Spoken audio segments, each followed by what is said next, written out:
بسم الله الرحمن الرحیم. نن زمونږ د الفقه الميسر 58 نمبر درس دی. نن به انشاءالله د اودس آداب وایو. آداب الوضوء، آداب د ادب جمع ده او وضوء اودس ته وایي. نو د اودس آداب مضاف دی، الوضوء مضاف الیه دی. نو اول به ترجمه مونږ د مضاف الیه کو، بیا به د مضاف کو. آداب الوضوء د اودس آداب الوضوء د اودس آداب. خکته لیکي جی تستحب الامور الآتیه فی الوضوء. تستحب معنا د مستحب دی، یعنی د ثواب زیات مستحق دی، یعنی زیات ثواب په ملاویږي، الله ته زیات خوښ دی، پسندیده دی. تستحب معنا د مستحب خوښترین سیز ته ویلی شي. نو تستحب مستحب دی. الامور دا امور د امر جمع ده، امر کار ته وایي، امور کارونه. آتیه معنا د راتلونکي، فی معنا د کې او وضو معنا د اودس. نو تستحب الامور الآتیه فی الوضوء. په اودس کې راتلونکي کارونه زیات خوښ دي، پسندیده دي، مستحب دي. د آخر نه ترجمه شروع کړي. په اودس کې راتلونکي کارونه مستحب دي، پسندیده دي. ٹھیک شو؟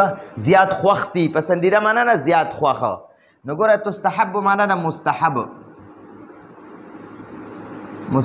دي. امور د امر جمع ده، امر معنا نه کارونه. آتیه معنا د راتلونکي.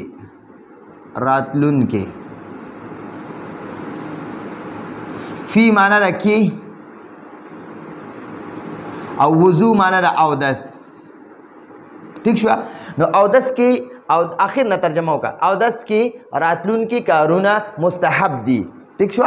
او که انسان وایي چې مستحب دي کارونه راتلونکي کې اودس، نو دا داسې الټا غونته کې ویلی کېږي. نو چې د آخر نه ترجمه شروع کړي نو صحیح ترجمه ویلی کېږي. ګورئ، اودس کې راتلونکي کارونه مستحب دي.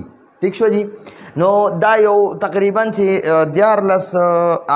14 آداب لیکلي دي چې اودس په دې آدابو کې دنه کول، نو دا کامل اودس دی. په دې باندې الله پاک ډېر زیات ثواب ورکوي انسان له، او اعمال هم ډېر، مونځ هم پې ډېر اعلی درجې ته رسي، تلاوت، هر نیک عمل په دې باندې ډېر اوچتې درجې ته رسي. نو دلته کې دا آدابو کې دنه انشاءالله کوشش به کوو چې دغه کې خپل اودس کوو. جي ان معنا ده چې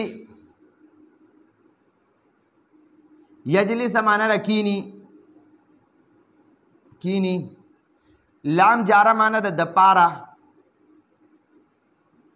او وضو معنا ده اودس، یعنی اودس د پاره کیناستل. فی معنا ده کی او مکان معنا ده زی. مرتفعین چې دی معنا ده اوچت.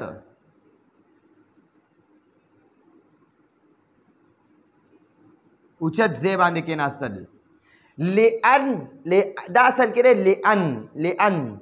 ٹھیک شو؟ او لا یصیبه، دا لام بیا دې سره دی، خو دلته کې هغه نون چې دی هغه ته ختم کړی دی. نو دا ډایرکټ چې دی دا حمزه د لام سره تړلی دی، د لا یصیبه د لام سره د حمزه تړلی دی.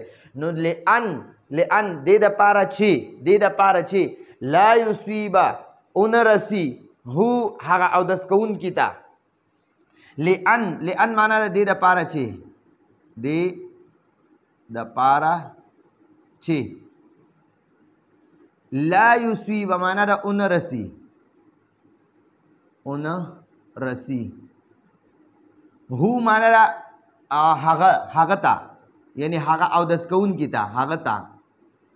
رشاش ساس کی ته وایي. ساس کی نه دي، ساس کو ته. دغه ساس کو نه انسان ځان بچ کوي، لکه د استعمال شده اوبه چې اودس وکړي که نه، لاندې کوم د اوبه پرې وځي د اودس هغه اوبه، نو هغې ته مای مستعمل وایي، استعمال شده اوبه ورته وایي. نو د هغې د استعمال اوبو نه چې کومې اوبه استعمال شوي، د هغې د ساسکو نه هم ځان ساتل. نو رشاش هغې ساسکو ته وایي، ساسکي. الماء ما اوبو ته وایي، اوبه. مستعمل استعمال شوی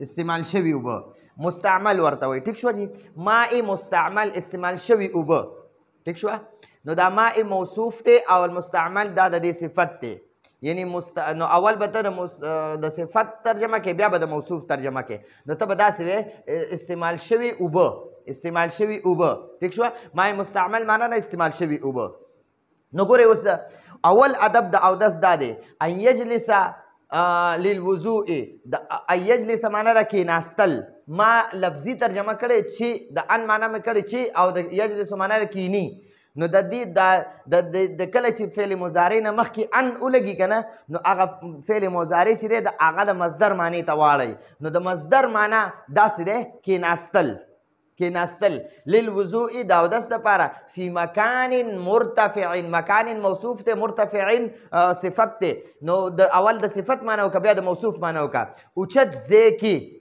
اوچت ځای کې د اودس دپاره کېناستل اوچت ځای باندې د اودس دپاره کېناستل ولې ضروري دي ولې دا ادب دی اول ادب دا دی چې د اودس دپاره به چې کوم کس اودس کوي هغه له ضروري دي چې په اوچت ځای باندې کښېني ولې څه وجه ده لأن دې دپاره چې لأن دې دپاره چې لا یصیبه هغه اودس کوونکي ته ونه رسي رشاش الماء المستعمل د استعمال شوي اوبو څاڅکي نو اول ادب دا دی د اودس اول ادب اودس کوونکي له دا دی چې یاره اودس کوونکی دی په اوچت ځای باندې کښېني چې کله اودس کوي او ځکه دی په اوچت ځای باندې کښېني چې کله دا اودس کوي او د هغه اودس اوبه ښکته ځي که نه نو چې ده ته د هغې چې کوم اوبو باندې دی اودس کړی چې د هغې څاڅکي درته واپس نه راځي دې دپاره اودس کوونکي له لازمي دي ضروري دي چې هغه یعنی ادب یې دا دی هغه په اوچت ځای باندې کښېني اودس ته او چې دا اوبه د هغه چې کومې اوبه استعمالوي لاس د یعنی مخ چې په کوم اوبو باندې ووینځلو چې اوس هغه کومې اوبه د مخ نه ښکته پرېوتې چې د هغې څاڅکي ستا بدن ته ونه رسي ټیک شوه یا ستا کپړو باندې ونه لګي نو دې دپاره دا اوچت کېناستل لازمي دي ټیک شوه نو ان یجلس کېناستل للوضوء د اودس دپاره فی مکان مرتفع په اوچت ځای کې یعنی په اوچت ځای باندې په اوچت ځای باندې اودس دپاره کېناستل دا اول ادب دی دا ولې لازمي دی ولې ضروري دی دا ولې ادب دی لأن لا یصیبه لأن دې دپاره چې دا ځکه لازمي دی لا یصیبه چې دی اودس کوونکي ته ونه رسي رشاش الماء المستعمل د استعمال شوي اوبو څاڅکي په دې پوه شو انشاءالله اوس دویم ادب ان یجلسه وګوره دا یجلسو چې دی دا بیا مضارع دی د دې مضارع نه مخکې ان لګېدلی نو دا ان چې کله د فعل مضارع نه مخکې ولګي نو د فعل مضارع دا معنا مصدر معنی ته اړئ د مصدر معنی ته اړئ د مصدر معنا دا کېناستل مصدر معنا سره مصدري معنا سره کېناستل او جلسه یجلسو معنا را کینی جلسه معنا کېناستو یجلسو معنا کینی ٹھیک شو نو اس کا زه لفظي ترجمه ویم نو ان معنا به کوم چې او یجلس معنا را کینی چې کینی خو د دې ان د وجې د دې مضارع معنا شوه مصدر ته واوړېده د دې ان د وجې نه د دې مضارع معنا مصدر ته واوړېده نو اوس پته د دې د مصدر معنا کې چې کېناستل ټیک شوه نو د ان یجلس معنا را کېناستل دا د پورا ان یجلس معنا سره کېناستل ٹھیک شو اردو کې بیٹھنا مستقبلا مخ کول په مخ یعنی نحو القبلة قبلې طرف ته مخ کول او کېناستل اودس کوونکي له دا یو ادب دی چې هغه قبلې طرف ته مخ کي او هغه کښېني اودس دپاره ان یجلس کېناستل مستقبلا مخ یعنی مخ کول نحو معنا را طرف ته او قبلې طرف ته مونږ هم ورته قبله وایو ټیک شوه کوم طرف ته چې انسان مونځ کوي نو پکار دی چې هغه طرف ته چې کله ته اودس کې نو قبلې طرف ته مخ کوه قبلې طرف ته مخ کوه. نو دا ځکه لازمي دي چې کله د اودس دوران کې خلک دعاګانې غواړي، د مخ دپاره خپل دعا وي، په خولې کې اوبه اچي هغې دپاره خپله دعا ده، پوزه کې اوبه اچولو دپاره خپله دعا ده، دغه شانتې د مخ وینځلو دپاره خپله دعا ده، د لاس وینځلو دپاره ښي لاس وینځلو دپاره خپله دعا، ګس لاس وینځلو دپاره خپله دعا ده، د سر مسې دپاره خپله دعا ده، ښي خپې وینځلو دپاره خپله دعا ده، ګس خپې وینځلو دپاره خپله دعاګانې دي. دا دعاګانې منقول دي، یعنې نقل شوي دي، هغه موجود دي په حدیثو کې. نو اودس کوونکي له قبلې طرف ته مخ کول ځکه لازمي دي چې دغه دوران کې دا دعاګانې کوي هغه الله قبلوي. او د دعاګانو آدابو کې دا دي چې انسان وایي چې زما دعا دې قبوله شي، نو هغې کې اول ادب دا دی چې را به قبلې ته مخ کوي. د دعا هم خپل آداب دي. نو قبلې ته مخ کول، درود شریف ویل، حمد و ثنا ویل، د هغې نه پس بیا دعا غوښتل، اخره کې بیا درود شریف ویل، امین هم پې ویل، او بس هغه بیا دعا قبلیږي، هغه الله پاک قبلوي. نو دلته راته وایي ان یجلس مستقبلا نحو القبلة، قبلې طرف ته مخ کول او کېناستل، یعنی قبلې طرف ته مخ که په اودس کې او کېنه. نو دغه اودس دا د اودس آداب دي. نو آدابو کې دا هم ضروري دي، او ځکه لازمي دي چې هر اندام وینځلو لپاره دعا وي، نو هغه دعاګانې بیا الله قبلوي. دریم نمبر ادب دا دی الله یستعین بغیره. ان معنی ده چې لا یستعین، استعانه یستعین معنی ده مدد غوښتل، مدد طلب کول، د چا نه مدد غوښتل. نو لا یستعینه د چا نه مدد نه غوښتل، مدد نه غوښتل. لا یستعینه معنی څه ده؟ د دې ان ورسره مې معنی وکړه. د ان د وجې دا یستعینه مضارع چې وه که نه، مضارع استعانه یستعینو دی، نو د دې ان د وجې دا یستعینو دا نون آخري نون چې هغه فتحه شوه، یستعینه شوه. نو د دې ان د وجې د دې مضارع معنی د مصدر معنی شوه. نو د یستعینو معنی ده مدد، یستعینو معنی ده مدد طلب کول، مدد طلب کول. ٹھیک شوه؟ نو الله د ان معنی ده چې لا یستعینه مدد نه طلب کول، یعنی مدد نه طلب کول. د دې چې معنی دا چې دا ورسره ما لفظي معنی وکړه، خو د دې ان د وجې نه د یستعینه معنی مصدر ته وړېده. نو موږ به پوره معنی کوئ الله یستعینه، مدد نه غوښتل، مدد نه غوښتل، مدد نه غوښتل. بغیره د دې با جاره معنی ده نه، او غیر معنی ده علاوه، او هی معنی ده خپل،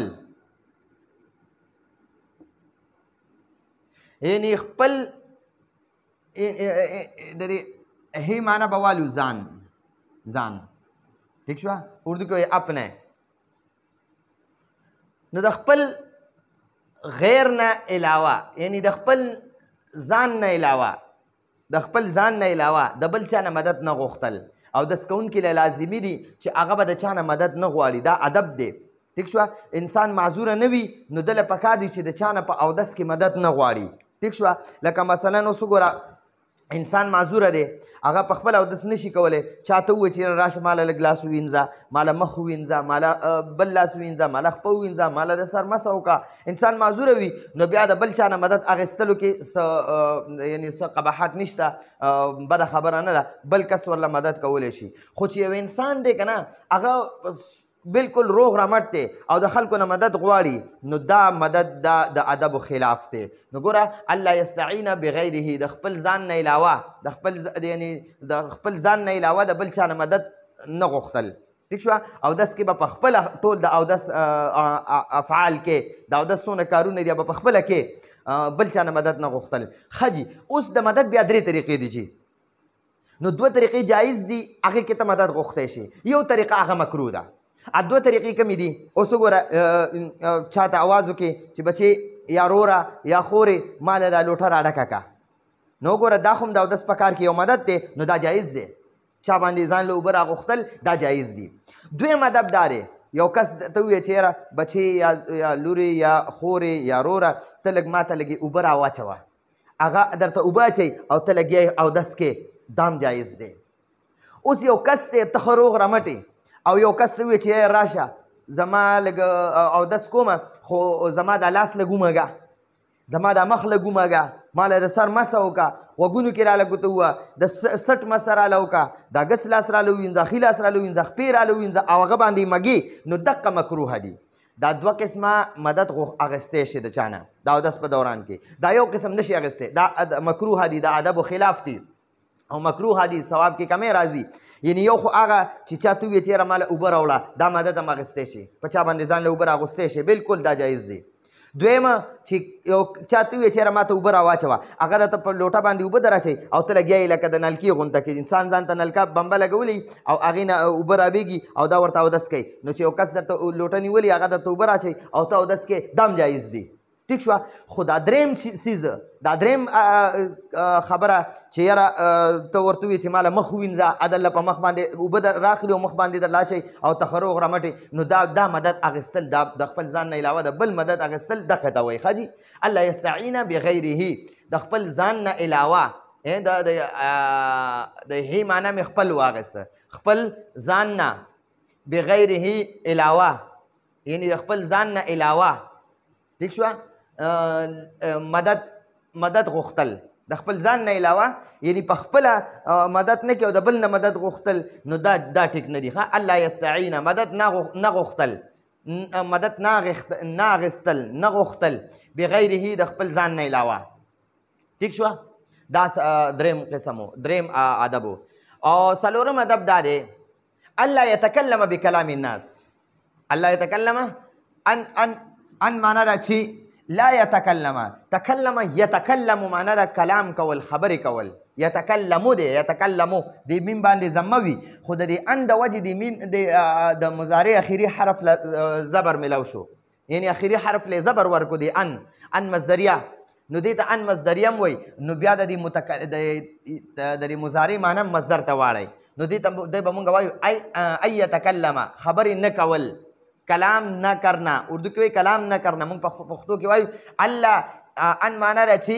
لا یتکلمو خبرې نه کوي خبرې نه کوي لا معنا ده نه او یتکلمو معنا ده خبرې کوي نو خبرې نه کوي د ان د وجې نه اوس دا خبرې نه کوي معنا چې دی دا به د مصدر معنی ته وړي نو د مصدر معنا ده خبرې نه کول لا یتکلمو معنا ده خبرې نه کوي الله یتکلم خبرې نه کول نو دا خبرې نه کول دا مصدر ته معنا وړې ده ٹھیک شو نو الله یتکلم خبرې نه کول کلام نه کول خبرې نه کول با معنا را سره کلام الناس د خلکو سره خبرې ٹھیک شو خلکو سره خبرې نه کول بکلام الناس کلام معنا را خبرې او الناس معنا را خلق یعنی خلقو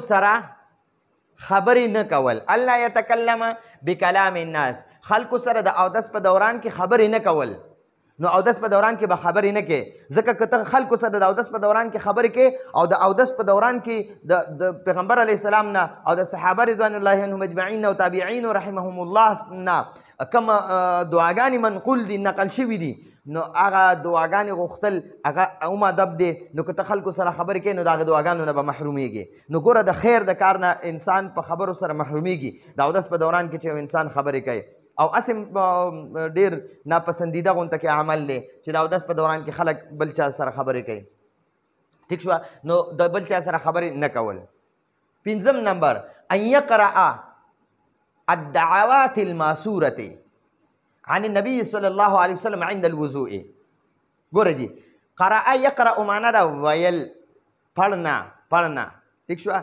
یقرأ معنا ده پڑھتا ہے وای ٹھیک شوه او د ان مصدریه د وجې نه د یقرأو د حمزه وه که نه په ده باندې ضمه وه نو د دې ان د وجې نه هغه فتحه شوه ٹھیک شوه او دې ان ته موږ ان مصدریه ځکه وایو چې دا د فعل مضارع نه مخکې لګي او فعل مضارع معنا مصدر ته اړی ځکه ورته ان مصدریه وایي نو ګوره د یقرأ معنا ده هغه وایي اردو کې وایي وہ پڑھتا ہے اردو کې وایي وہ پڑھتا ہے موږ په پښتو کې وایو هغه وایي یعنی دعاګانې وایي تلاوت وایي ٹھیک شوه نو هغه شان دغه مونږ وایي او چې ان معنا ورسره کې که نه نو ان یقرأ یو خو د اخري ضمه چې په کوم حرف وه هغه فتحه ورکړه د ان، او دویمه خبره پکې دا وکړه چې معنی ورله د مصدر معنی ته واړوله. نو د ان یقرأ معنی ده ویل، ټیک شوه. د ان یقرأ معنی سره ویل، دا مصدري معنی ده، ټیک شوه.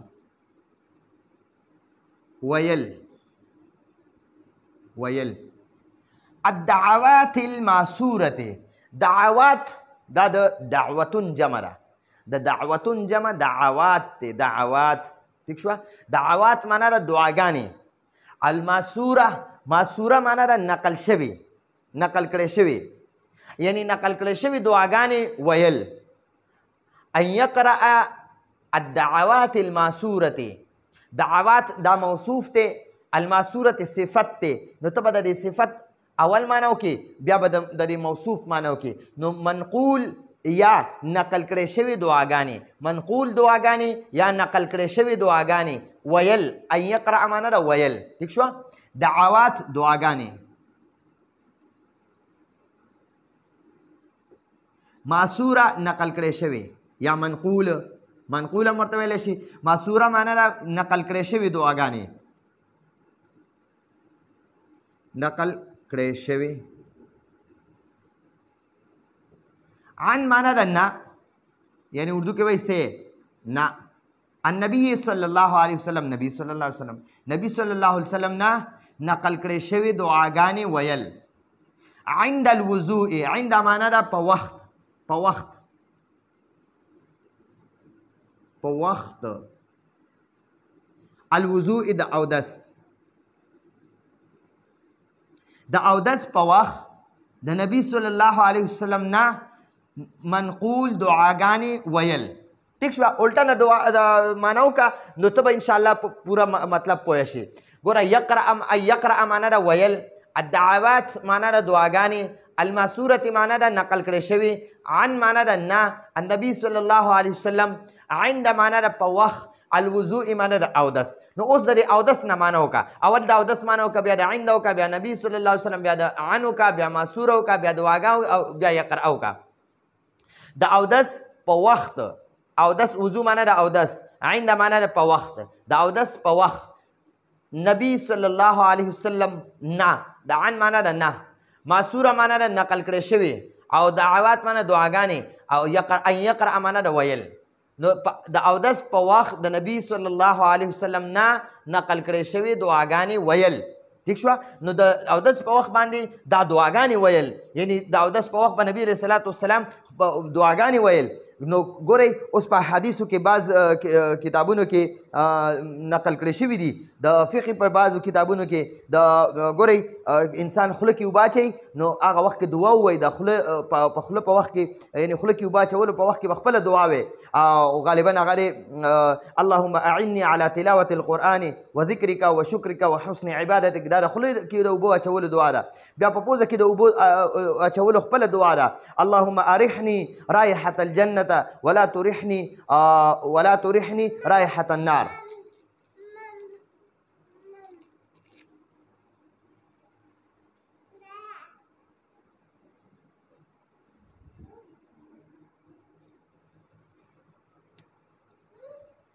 خجي نو ګورئ ان یقرأ الدعوات الماسورة عن النبي صلی الله علیه وسلم عند الوضوء، د اودس په وخت د نبی صلی الله علیه وسلم نه نقل کړی شوي دعاګانې غوښتل، ټیک شوه، او ویل.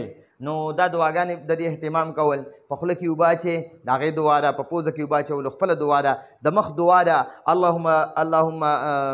اللهم بیض وجهي، یا الله زما مخ سپین کې، یوم تبیض وجوه وتسود وجوه، په کومه ورځ چې به ته سپین مخونه تورې، نو هغه مخونه یا الله پاک ورځ زما مخ سپین کې، دغه دعا خلک وایي، ټیک شو جي. دا دعا ضروري ده، لازمي ده، دعاګانې د اودس په وخت کې ویل.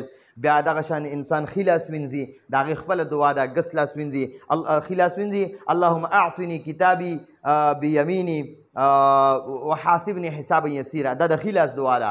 او د ګس لاس اللهم لا تعطني کتابي بشمالي ولا من ورائي ظهري، یا الله مالا کتاب په ګس لاس مه راکوه عملنامه، او نه راله د شا طرف نه راکړي چې ګرس لاس وینځي. ښکلې ښکلې دعاګانې دي ماشاءالله، ښکلې معنی دي. نو دغه دعاګانې د اودس په وخت کې دا زده کول ډېر لازمي دي. ښکلې دعاګانې دي او دا الله پاک د انسان زړه ته پرې سکون هم میلاوی. نو نبي علیه الصلاة والسلام نه منقول دي، د صحابه رضوان الله عنهم اجمعین نه منقول دي، د تابعین رحمهم الله نه منقول دي. داسې په کتابونو کې دا دعاګانې شته دی. تاسو چې کله دا د دعاګانو د پښتو یو کتاب د دعاګانې ټیک شوه، نو هغه دعاګانو کتاب دغه واخلئ، په هغې کې د اودس د ټولو اندامونو وینځلو خپلې دعاګانې، نو هغه دعاګانې ویل هم آدابو کې راځي. شپږم نمبر ادب دا دی ان یجمع بین نیت القلب والتلفظ باللسان. ان یجمع معنی ده جمع کول، د ان د وجې د یجمع معنی چې دا هغه دغه شوه د مصدر معنی ته ووړه ده. نو ان یجمعه دا یجمعو دی، د عین باندې ضمه ده، خو د ان د وجې د عین باندې فتحه شوه. نو ان یجمع معنی ده جمع کول، جمع کول. بین معنی ده په منځ کې، منځ کې، منځ، درمیان. بین معنی ده منځ. نیت، نیت نیت القلب د زړه نیت، نیت نیت ته وایي او قلب زړه ته وایي. نو دا نیت مضاف دی، القلب مضاف الیه دی. نو ته به اول د مضاف الیه معنی وکړي، بیا به د مضاف معنی وکړي. د زړه نیت ټیک شوه. نو نیت نیت ته وایي او قلب زړه ټیک شوه. واو معنی ده او. تلفظ، تلفظ په ژبه ویل. تلفظ معنی ده یعنی حرف ادا کول، حرف ادا کولو ته تلفظ وایي ټیک شوه. تلفظ، تلفظ ټیک شوه. با معنی ده سره او لسان ژبه ټیک شوه. ګورئ جی ان یجمع بین نیت القلب والتلفظ باللسان، وایي که نه جی د اودس نیت کول، نو وایي جمع کول بین نیت القلب د زړه نیت او د ژبې تلفظ په منځ کې، یعنی د ژبې تلفظ په منځ او د زړه په منځ کې، یعنی د زړه د نیت، د زړه نیت او د ژبې تلفظ دا دواړه یو ځای کول ټیک شوه. دا دواړه جمع کول. ان یجمع بین نیت القلب والتلفظ باللسان، یعنی د زړه نیت، انسان په زړه کې نیت وکړي چې یاره زه اودس کومه د مونځ دپاره، د نیک اعمالو دپاره ټیک شوه. نو دا د زړه نیت شو ټیک شوه. او والتلفظ باللسان، او که په ژبه باندې یو انسان ووایي نو دا هم ډېره آدابو کې راځي. بهتره ده چې یاره زه د ناپاکۍ نه پاکي حاصلومه د مونځ دپاره یا د تلاوت دپاره وغیره که نه. نو دغه ویل ان یجمع بین نیت القلب والتلفظ باللسان، د ژبې تلفظ او د زړه نیت یعنی دا دواړه یو ځای کول.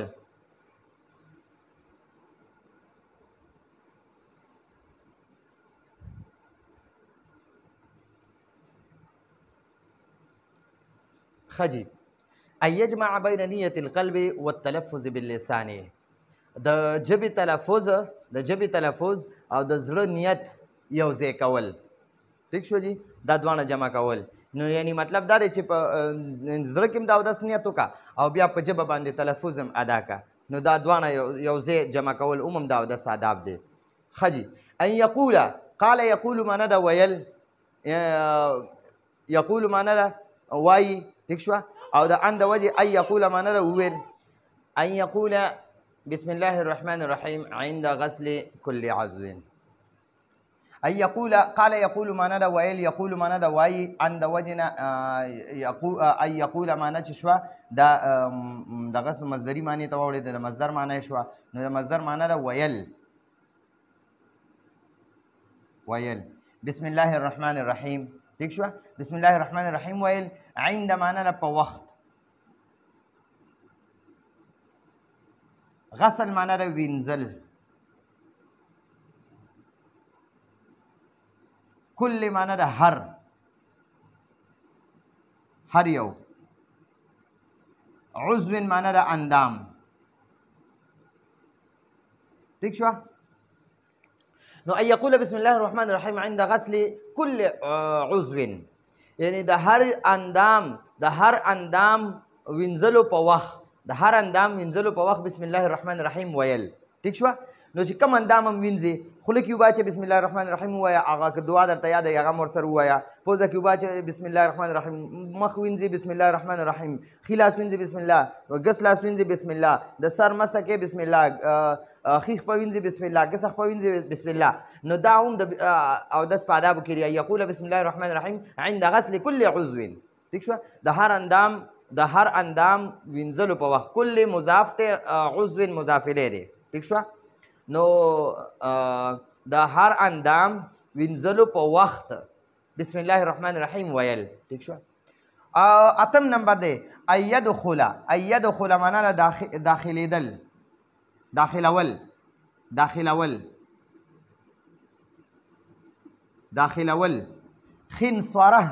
خنسوره چې دی د قچۍ ګوتې ته وایي خنسوره.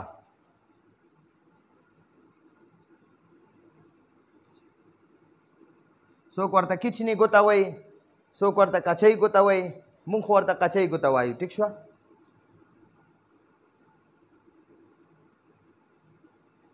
قچۍ ګوته. خنسوره المبلولتو دا هو معنی د خپله او مبلوله لمده. مبلوله لمدې ته وایي لمده یعنی ګوته اوبو سره لمده شوي. ټیک شوه. فی معنا ده کی او سماخ د غوږ دی سوري ته سماخ وایي. د غوږ سورې.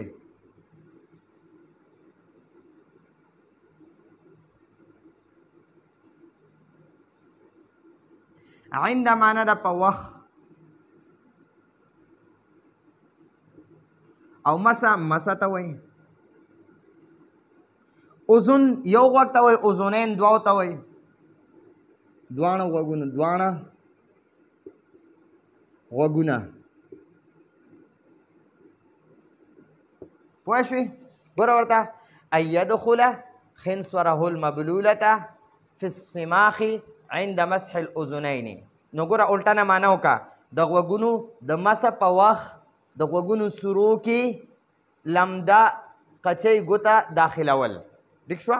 نو ګوره یې د غوږونو د دواړو غوږونو د مسه په وخت د غوږونو سورو کې ټیک شوه لمده قچۍ ګوته داخلول.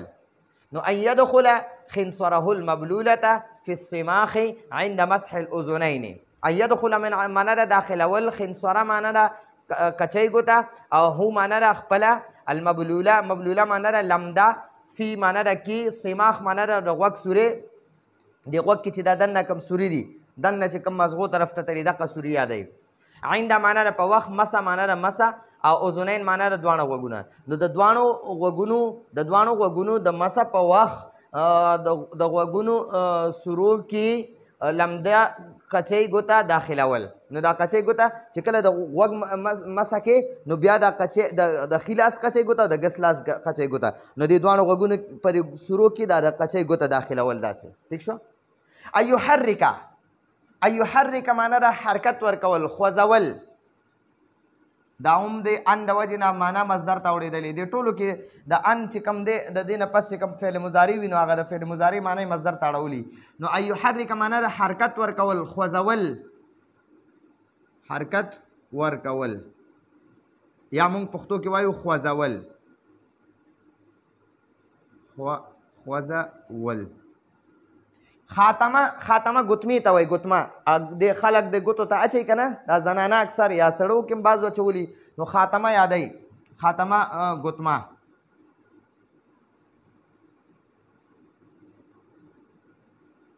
هو معنا ده خپله، او واسع معنا ده کلو ګوتمه. یعنې داسې ګوتمه چې هغه د ګوته کې خوځېږي راخوځېږي، دومره کلو وي. بعضې ګوتمې داسې وي چې ډېرې تنګې پرې ګوته کینختې وي کلکې، نه خوځېږي راخوځېږي. بعضې واسع وي. واسع معنا ده کلو وي چې هغه د ګوته کې تاویږي راتاویږي، خوځېږي راخوځېږي. ټیک شوه. نو واسع معنا ده کلو. اما معنا ده بهرحال. اذا معنا ده کله چې، کان معنا ده وي، خاتمه معنا د ګوتمه هو معنا د خپله ضيق معنا د تنګه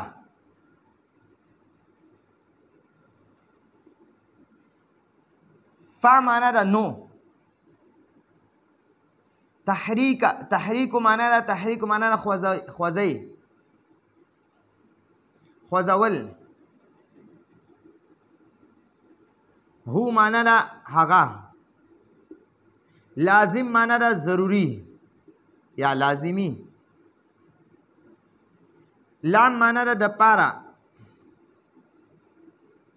صحت معنا د صحیح کېدل الوضو معنا د اودس ٹھیک شو ګوره ورته وای ایحرک معنا د حرکت ورکول خاتمه خپل ګوتمیله الواسع کلاو خپل کلاو ګوتمیله حرکت ورکول د اودس په دوران کې یعنی لاسونه وینځي نو د اودس په دوران کې د ګوتمیله کلاو ګوتمه هغې له حرکت ورکول نو دا هم د اودس په آدابو کې دي او تنګه ګوتمیله حرکت ورکول هغه لازمي واجب دي واده ورید خو کلاو ګوتمه چې ده ګوتمه چې کله اودس په دوران کې هغې د لاندې اوبه په خپله زیم خو بیا یې خوځول داسې په ګوته کې داسې خوځول دا آدابو کې راځي ټیک شوه کلاو ګوتمه اما بهرحال اذا کان کله چې وي خاتمه ضیقا دا هغه ګوتمه هغه ګوتمه ضیقا تنګه کله چې هغه ګوتمه تنګه وي فتحریکه نو دغه خوځول لازم وي لازم معنا د واجب ضروري لصحت الوضوء د اودس د صحیح کېدو دپاره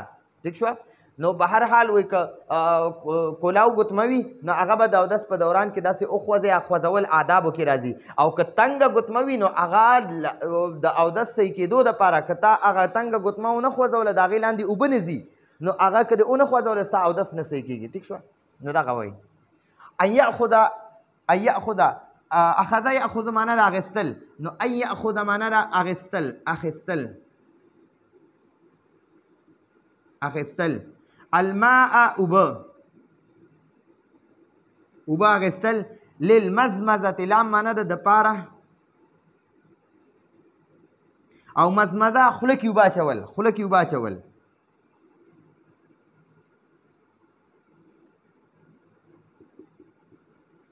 اوبه اچول ان یأخذ الماء للمزمزه په خوله کې اوبه اچولو دپاره یعنی په خوله کې اوبه اچولو دپاره اوبه اخیستل والاستنشاق واو معنا د او استنشاق معنا د پوزه کې اوبه اچول پوزه کې اوبه اچول بیده الیمنى با معنا د سره ید معنا د لاس هو معنا د خپل او یمنه معنا د خی لاس یعنی دا خی لاس ٹھیک شوه نو ګورئ ان یأخذ الماء للمزمزه والاستنشاق بیده الیمنى په خی لاس باندې خوله کې اوبه اچول او په خی لاس باندې پوزه کې اوبه اچول ٹھیک شوه دا هم په آدابو کې راځي یعنی ګس لاس باندې به په خوله کې مو اوبه نه اچوي او ګس لاس باندې به په پوزه کې مو اوبه نه اچوي بلکې ښي لاس کې به اوبه راواخلي نو چې خوله کې اچوي هغه مزمزه ورته وایي خوله کې چې واچوي او یو خوا بل خوا خوله کې تاوایي دغې ته مزمزه وایي نو خوله کې چې اوبه اچوي هغه به هم ښي لاس په استعمالوي او چې پوزه کې اوبه اچوي هغې لپاره به هم ښي لاس استعمالوي ٹھیک شوه اوس درته بله وایي ان یستعمل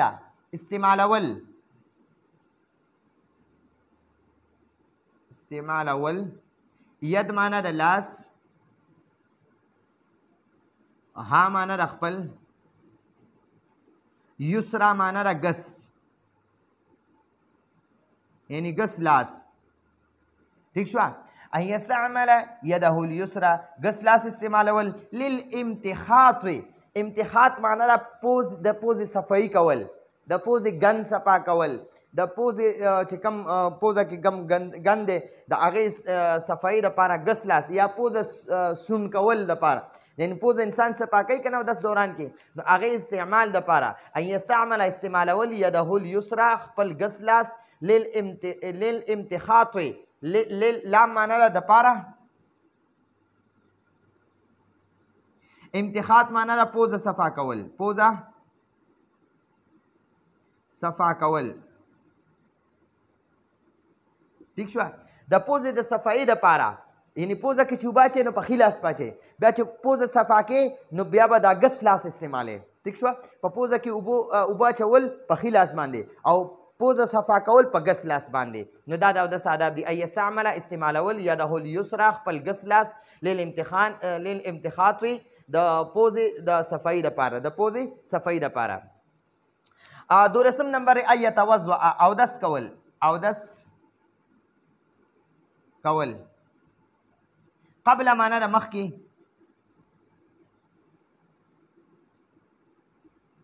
دخول معنا د داخلېدل،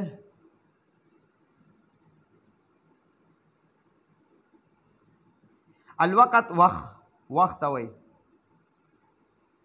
ٹھیک شوه، ان یتوضأ قبل دخول الوقت، یعنی د وخت داخلېدو نه مخکې اودس کول د روغ سړي دپاره. د مونځ اودس نه دی داخل او د مونځ د اودس یعنی د مونځ د وخت داخلېدو نه مخکې اودس کول، نو دا عموم ډېر د ثواب کار دی، خو والا دا دی مخکې دی ښه. خو چې انسان روغ رمټ وي، څه معذوره نه وي، څه تکلیف ورته نه وي، څه بیماري نه وي، نو هغه کس له پکار دی چې د وخت د مونځ د وخت د داخلېدو نه مخکې اودس وکړي. نو چې د مونځ د وخت داخلېدو نه مخکې د اودس وکړو، نو تا چې دا مخکې د مونځ دپاره ځان تیار کړی دی که نه، نو دغه وخت هم د مونځ په انتظار کې شمارلی کېږي او د مونځ د انتظار چې کېږي نو دغه عموم په مونځ کې شمارلی کېږي، هغه هم په عبادت کې شمارلی کېږي، ثواب درته د عبادت میلاویږي. اذا معنا ده کله چې لم معنا ده نه، یکون معنا ده وي نه وي، د لم یکون معنا ده نه وي، فی معنا ده کې، حکم معنا ده حکم، معذوره یعنی عذر وي ورته، یعنی انساني څه بیماري ورته داسې وي چې هغه د وخت نه مخکې اودس نشي کولی، او چې څنګه د مونځ وخت داخل شي هغه به اودس کوي، چې څنګه د مونځ وخت ختم شي د هغه اودس په خپله ختم شي. ټیک شوه، نو هغه معذوره وي انسان، لکه بعض انسان وي هغې ته سلسلبول بیماري وي، ټیک شوه، یا داسې بل یو قسم بیماري ورته وي، نو هغه معذوره ته وایي، معذوره یا بیمار. الذي کم چې الذي معنا را کم چې یلزمه الوضوء، یلزمه یعنی لازم وي، لازمیږي هو هغه الوضوء اودس، لام معنا ده د پاره او وخت معنا ده وخت، کل معنا ده هر یو، او صلات معنا ده منځ.